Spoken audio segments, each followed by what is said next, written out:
반갑습니다. 필라테스 강사 비나입니다. 팔을 이렇게 180도 견갑 상완 리듬을 써서 들어 올릴 때 겨드랑이 안쪽에서 뭔가 당겨지는 느낌이 난다고 하신 질문에 대해서 대답을 해드리도록 할게요. 먼저 이제 팔을 이렇게 뻗으시고 겨드랑이 안쪽에 손을 쑥 집어 넣으셔서 팔을 이렇게 안으로 살짝 돌려보시면 그 안에서 날개뼈, 이렇게 날개뼈 쑥 손가락 집어넣은 날개뼈가 만져지죠. 날개뼈 쪽에서 약간 울룩 올라오는 느낌이 나실 거예요. 그 말은 결국 그 근육이 울룩 올라온다는 건 단축을 해서 일을 한다는 얘기고요. 그 근육이 견갑 하근이에요. 안쪽, 겨드랑이 안쪽에 붙어서, 그래서 여기 더 들어가진 못하니까 제가 여기까지만 붙여놨어요. 이렇게 붙어, 견갑골 안쪽에 붙어서 팔을 가로질러서 이렇게 상완골 앞쪽에 붙어요. 그러니까 얘가 하는 역할은 수축을 함으로 인해서 팔을 이렇게 내회전 시켜주는 역할을 하게 되는 거죠. 그런데 이 근육은 사실상 내회전에 최적화된 근육이 아니고 회전근개 4명 중에 하나이기 때문에 어깨뼈를 날개뼈에다 이렇게 딱 붙잡아 놓는 안정을 요하는 근육이 되는 거예요. 또 그리고 다른 한 가지로는 안정을 요하기 때문에 서로 간에 이 내회전, 외회전의 밸런스가 무너지면 한쪽은 단축되고 한쪽은 그에 반해 이완되기 때문에 이완되는 근육도 사실은 우리가 신장성 수축이라고 하잖아요. 그러니까 늘 힘을 쓰고 있게 되는 거예요. 등이 우리는 굽는 거를 굽은 등이라고 하지만 등이 굽었다는 건 이렇게 굽었다는 얘기예요. 척추가 굽었다는 얘기니까 방향 자체가 이렇게 굽었다면 어깨가 굽은 건요 이렇게 굽은 거예요. 그쵸? 숄더 컴플렉스가 굽은 거기 때문에. 그래서 굽은 어깨를 핀다고 자꾸만 등은 이렇게 가슴을 들어 올려서 흉추는 빳빳하게 세우고, 그러니까 우리 몸은 당연히 균형을 찾길 원해요. 그러면 균형을 찾으려고 어깨는 앞으로 이렇게 마시는 분들이 많아요. 본인의 어깨가 굽은 등이라고 생각을 하는 거예요. 그래서 자꾸 등은 피려고 하고 어깨는 자꾸 앞으로 이렇게 마시는 거죠. 그러니까 체형이 당연히 변화가 당연히 없겠죠.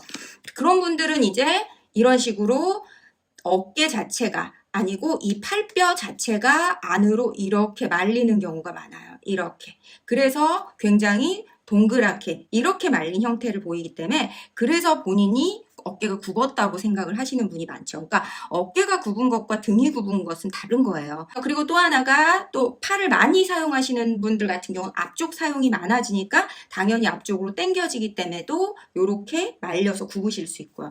여성분들 같은 경우에 자꾸 좀 우스갯소리지만 쇄골이 많이 나와 보이면 이제 일단 마르신 분이 쇄골이 많이 보이잖아요. 그러니까 쇼핑몰 그 티셔츠 광고 사진 보잖아요. 그러면 이렇게 하고 있으시는 거 되게 많아요. 이렇게 여기를 이렇게 앞으로 말면서 이렇게 하면은 굉장히 왜소해 보이니까 좀 그런 거를 많이 할 텐데, 근데 그게 늘 습관처럼 하고 있다고 생각해요. 늘 습관처럼 약간 이렇게 하고 있으신 분들이 있어요, 여자분들. 그러면 그런 분들은 이런 식으로 쇄골이 약간 올라가 있고 어깨는 앞으로 약간 말려 있게 되죠. 근데 이게 왜 안 좋으냐면 늘 근육을 사용하고 있다는 얘기잖아요.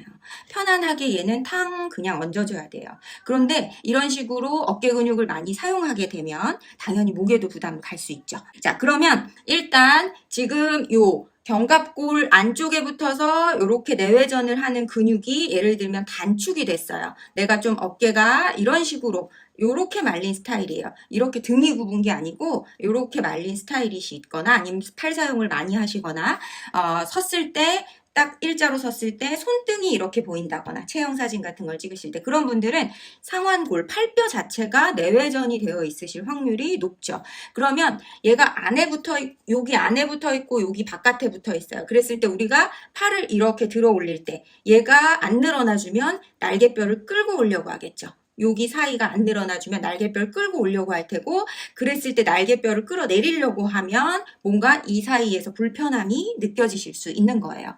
제가 생각했을 때 이거보다, 하지만 질문하신 분의 케이스는 요거보다는 더 대원근의 문제라고 생각이 돼요. 근데 대원근에 이 단축이 있으셔서 지금 팔 한쪽 겨드랑이 안쪽이 아프시다는 건 결국은 견갑 하근도 극하근과 밸런스 무너졌다는 얘기도 포함이 돼요. 자, 그러면 여기서 이제 내외전 하는 애가 견갑 하근이 있으면 손을 견갑골 쪽 말고 겨드랑이 쪽으로 옮기셔서 다시 또 이렇게 내외전을 하시면 더 울룩하게 만져지는 근육이 있어요. 아까는 견갑골 쪽에서 약간 움직임이 있었다면 같이 움직임이 일어나지만 그거보다 조금 더 바깥쪽에, 그래서 겨드랑이 쪽에서 뭔가 약간 두껍게 이 동그란 느낌으로 심줄처럼 이런 식으로 만져져요. 이렇게. 그래서 이렇게 만져지는 근육이 있어요. 자, 이 근육이 대원근이에요. 대원근. 대원근은 무슨 역할을 하느냐? 다시 대원근도 얘랑 비슷해요. 비슷한데 얘가 여기 붙는다면 대원근이 여기쯤 붙는다고 생각하시면 돼요. 이렇게 내려와요. 그래서 대원근도 역시나 견갑하근은 여기 날개뼈 안쪽에 붙으면 대원근은 여기 안쪽에 붙는 게 아니고 이렇게 뒤로 돌아서 날개뼈의 요 뒤쪽에 붙어요. 뒤쪽에 이렇게. 그러니까 사실상 대원근은 날개뼈 여기 옆에서 이렇게 앞으로 온다고 보시면 돼요. 소원근은 반대예요. 뒤에서 이렇게 뒤쪽으로 돈다고 생각하시면 되는데, 자, 그러면 얘는 뭘 하는 애겠어요? 얘는 당연히 내외전을 만드는 근육이기도 하지만 사실상 얘도 이 팔뼈를 날개뼈와 이어주는 근육이라고 생각을 하시는 게 더 좋아요. 왜냐하면 이 근육의 사이즈 자체도 그렇고요. 액션보다는 뭔가 얘도 더 소원근도 마찬가지고요. 안정성을 더 요해주는 근육이라고 생각을 하시면 되는데, 그러면 이 대원근 같은 경우는 당연히 팔이 내외전 될수록 단축이 될 수밖에 없는 애겠죠. 왜냐하면 안정성을 요하는 애들은 자세에 따라서 영향을 받기 좋은 근육들이 되기 때문에 또 더 그래요. 왜냐하면 같이 비슷한 곳에 붙는 애가 바로 그 유명한 광배근, 할배라고, 원래는 활배근인데 할배라고 얘기하는 이 근육인 거예요. 그래서 이렇게 만져보시면 내외전을 하면 그 대원근이랑 비슷하게 또 울룩울룩 움직이는 애가 바로 광배근인 거예요. 그러면 지금 이렇게 만졌을 때 그 울룩울룩 하는 애 있죠?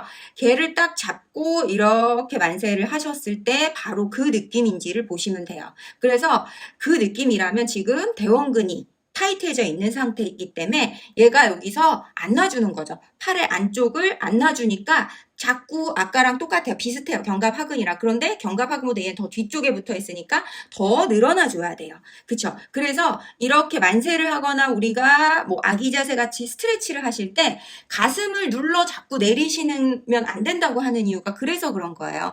이렇게 안쪽에 붙어서 여기를 지나친다고 생각해 보세요. 그러면 여기서 이렇게 이 사이가 지금 늘어나져 있죠. 안 늘어나면 어떻게 해요? 날개뼈를 또 한번 끌고 오겠죠. 날개뼈를 끌고 오면 날개뼈는 자기 혼자 못 움직이니까 갈비뼈를 다시 앞으로 끌어가겠죠. 그러니까 그런 분들이 자꾸 가슴을 누르시는 거예요. 그래서 이렇게 팔을 스트레치 하실 때 그러면 어깨가 같이 올라오는 어깨를 끌어내리기 위해서 다시 가슴을 앞으로 이렇게 밀어버리시게 되는 거예요. 그러니까 그런 분들은 만세를 할 때마다 머리가 자꾸 빠져요, 밑으로. 머리가 빠지면서 갈비뼈를 활짝 열면서 하시게 되는 거죠. 근데 그게 가슴을 여는 거라고 잘못 알고 계시는 경우가 많은데 그건 가슴을 여는 게 아니고 어깨를 그냥 진 누르는 거예요. 그러니까 팔을 머리 위로 들어 올리는 동작을 할 때 이 팔뼈하고 날개뼈 사이의 공간을 넓게 만들면서 이 사이를 마치 찢어트리듯이 넓게 벌려주시는 것들이 팔의 스트레치에 필요하고 그것도 물리적으로 많이 눌러서는 안 돼요. 왜냐하면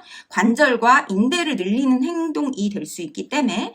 그런데 그거를 중력이나 아니면 내 체중을 이용해서 과도하게 눌러버리고 끈으로 잡아당기고 손으로 잡아당긴다고 생각을 해보세요.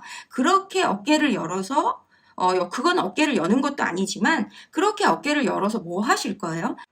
앞으로 내가 평생 쓸 몸인데 이 몸을 정말 잘 사용하는 게 중요하지 이 몸을 당장 어떤 액션을 만드는 게 그렇게 중요한지 자꾸 생각해 보셔야 돼요. 이제 해소가 조금 되셨죠? 여기 안쪽이 당겨지는 이유는 그렇게 날개뼈를 팔뼈와 이어주는 그리고 팔 자체를 광배근 같은 경우 팔과 이 몸통을 잇는 근육이 되잖아요. 그 근육들이 지금 한쪽이 왼쪽만 타이트하다고 느껴지신댔어요. 오른쪽은 아무 이상이 없으시고 그러면 이제 왼쪽만 타이트 하신 거예요. 자, 그러면 여기서 끝이 아니죠. 왜 나의 왼쪽은 더 그렇게 타이트하게 됐을까에 근본적인 원인으로 접근을 해야겠죠. 근본적인 원인으로 접근을 하자면 두 가지가 있을 수 있죠. 어깨 숄더 컴플렉스에서 어깨가 한쪽이 내려갔다거나 한쪽이 말렸다거나 둘 중 하나겠죠.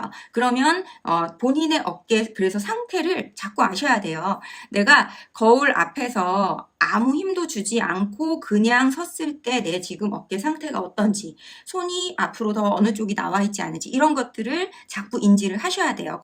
그러면 얘는 왜 내려오고 얘는 왜 말려 있을까요?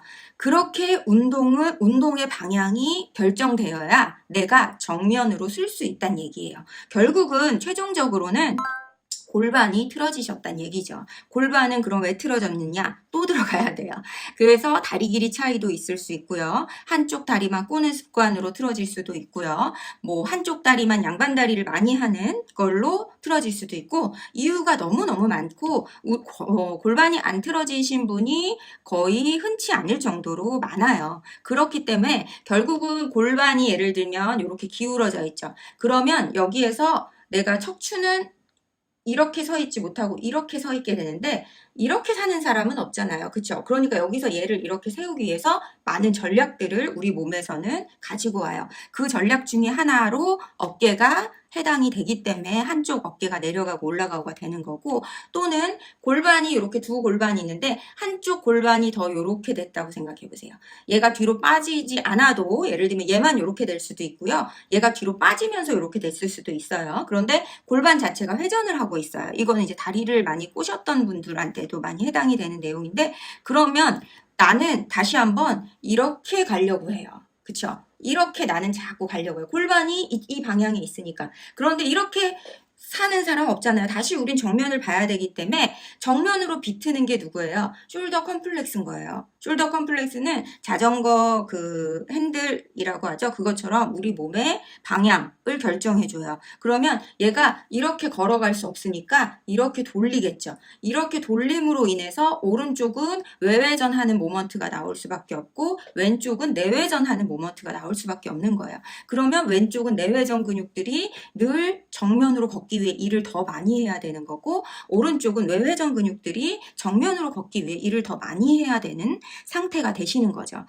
그러니까 그랬을 경우는 사실상 왼쪽에 이 광배근, 대원근, 견갑하근을 아무리 풀어주고 스트레치를 하셔도 당연히 해소가 안 돼요. 계속 뭔가 타이트함 느끼실 수 있어요. 왜냐? 얘를 풀어주는 시간은 얼마 되지 않죠. 그런데 늘 일상에서 나는 이렇게 모먼트를 만들어내며 살아가야 돼요. 그러니까 근본적인 해소는 내가 제자리에 골반을 맞추고 가동이 안 나오는 쪽 골반의 고관절을 가동 비슷하게 만들어주는 것들이 필요하게 되는 거죠. 그것까지 또 여기서 하나하나 짚어드리기는 너무 방대해지고요. 그렇기 때문에 일단 첫 번째로는 좀 풀어주시는 게 먼저 맞아요. 왜냐하면 늘 그쪽이 더 내외전을 많이 하고 있을 수 있기 때문에 아니면 더 밑으로 떨어져 있을 수 있기 때문에 본인의 어깨 상태를 봐보세요. 어떤 상태인지. 그리고 반대 방향의 운동을 해주시는 것도 도움이 되겠죠.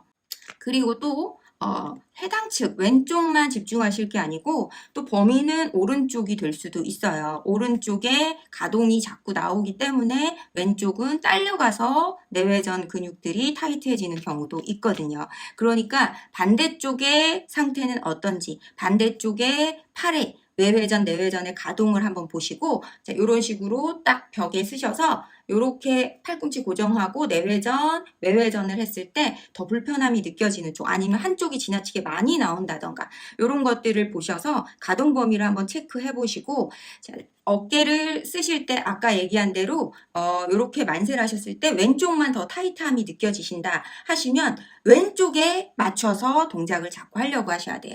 그리고 만세를 할 때 타이트함이 느껴질 때 해당 부위에 손을 딱 대신 다음에 가볍게 마사지 해주듯이 눌러주시면서 그 부위의 트리거 포인트를 풀어주시는 것도 필요하시고요. 운동을 할 때도 외회전의 운동을 하실 때 날개뼈가 들썩들썩 거리는 게 아니고 날개뼈에서 상완골만 바깥으로 움직이는 요 느낌을 가져가시면서 하시는 것도 필요하고요. 또 광배근 같은 경우는 팔에 붙어서 여기 뒤쪽, 허리 쪽으로 이렇게 넓게 붙기 때문에 광배근 같은 경우 타이트하면 다시 또 팔의 안쪽을 당기는 느낌이 날 수 있죠. 그러면 광배근의 스트레치를 할 때 다시 한번 가슴이 딸려 가게 되면 소용이 없다는 얘기예요. 그러니까 몸통, 특히 갈비뼈를 딱 닫아서 이렇게 광배근을 뒤로 밀어놓고 광배근 끝이 붙어있는 팔을 더더더더더 만세한다는 느낌을 가져가셔서 스트레치를 하실 때도 그런 식으로 움직임을 만들어내시는 게 필요해요.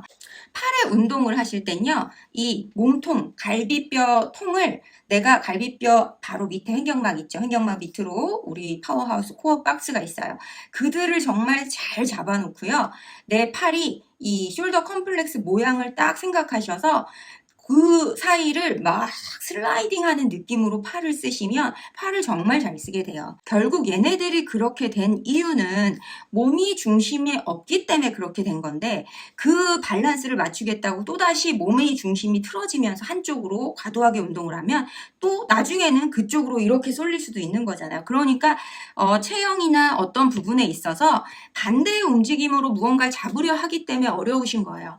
나는 하나도 모르겠다 하시면 그냥 몸의 중심만 딱 맞추고 거기서 벗어나지 않게 운동을 하시면 자기들이 알아서 짧은 애는 늘어나주고 긴 애는 다시 단축이 되는 움직임을 쓰는 건데 내가 더 하나라도 많이 하고 더 액션 많이 끌어올려고 중심을 자꾸 무너뜨리시기 때문에 그렇게 되는 거예요. 그래서 운동을 하실 때는 정말 필수적으로 중심을 자꾸 느끼시는 게 코어박스 파워하우스가 되는 거고요. 정렬 자체가 정수리, 눈썹 사이, 그리고 코, 눈 사이, 그리고 코끝, 인중, 턱, 쇄골 사이, 흉골, 배꼽, 치골 그 중심이 딱 맞은 상태로 어깨 같은 경우는 양쪽 쇄골의 균형 딱 맞추고 운동해보세요. 그러면 다른 그때 누가 더 힘들고 누가 더 힘을 더 쓰고 싶어 하는지를 느끼신다면 그게 밸런스 잡는 운동이 되는 거지 밸런스 잡는 운동을 한다고 또다시 타이트해진 왼쪽 어깨를 외회전 운동 많이 하고 반대로 오른쪽 어깨는 내외전 운동 많이 한다고 팔이 돌아온다. 그렇지 않다는 거예요. 그래서 물론 이 맞춰주는 뭐 트리거 포인트가 이미 생긴 근육은 마사지도 해주시고 롤링도 해주시고 필요하죠. 필요하고 또 반대쪽의 움직임의 운동도 필요하지만 그게 사실 1번이 아니라는 거예요. 1번은 모든 운동에서 내가 중심축을 느끼고 거기에서 지금 밸런스가 어떻게 무너져 있나를 집중하시는 게 더 필요한 게 되는 거죠. 그래서 사실은 아마 이런 답변은 싫어하세요. 대부분 어떤 답변 좋아하냐면 어떤 근육 푸세요. 광배근 푸세요. 견갑하근 푸세요. 대원근을 푸세요. 그리고 반대쪽은 반대로 외회전하는 근육들을 풀어줘야겠죠. 그러니까 뭐 극하근, 소원근 그런 아이들을 풀어주시고 해당 측은 반대되는 운동, 외회전 운동 시켜주고 반대쪽 팔은 내회전 운동 시켜주면 되겠죠. 근데 해보신 분들 많죠, 선생님들? 되나요? 되지 않나요? 왜냐? 우리 몸은 그렇게 근육 하나 때문에 망가지는 경우가 없기 때문에 그래요. 전부 연결이 돼 있고 이 근막이라는 시스템으로 다 연결이 돼 있기 때문에 그러면 가슴 근육은 불균형이 안 생길까요? 가슴 근육도 불균형이 생겨요. 복부 근육은 불균형이 안 생길까요? 복부 근육도 불균형이 생겨요. 복사근 불균형 생기고요. 그러면 복사근의 불균형으로 인해서 광배근도 다시 한번 불균형 생기고요. 광배근 불균형 생기면 기립근은 가만히 있을까요? 그렇게 따지면 불균형이 생기지 않는 근육이 없다는 얘기예요. 그러니까 불균형된 아이들을 불균형 반대의 움직임으로 맞추는 건 정말 1차원적인 해결뿐이 안 돼요. 그렇게 해서는 그리고 돌아오는 경우도 거의 극히 드물고요. 그렇게 하면 3개월 안에 교정이 되겠죠. 그런데 그렇게 3개월 안에 교정된 몸은 근본적인 원인을 잡지 않으면 다시 돌아가는 게 정상이에요. 우리 다이어트랑 똑같은 거예요. 그러니까 내가 내 몸을 하루아침에 이 마사지 조금 하고 뭐 조금 한다고 팔이 드라마틱하게 변하지 않음을 아셔야 돼요. 대신 내 몸이 지금 틀어지고 있는 걸 빨리 인지하시고 균형을 맞춰서 정렬을 맞춰서 운동을 하시는 거. 힘을 더 쓰고 싶을 때 스톱할 수 있는 힘을 내가 느껴보는 거.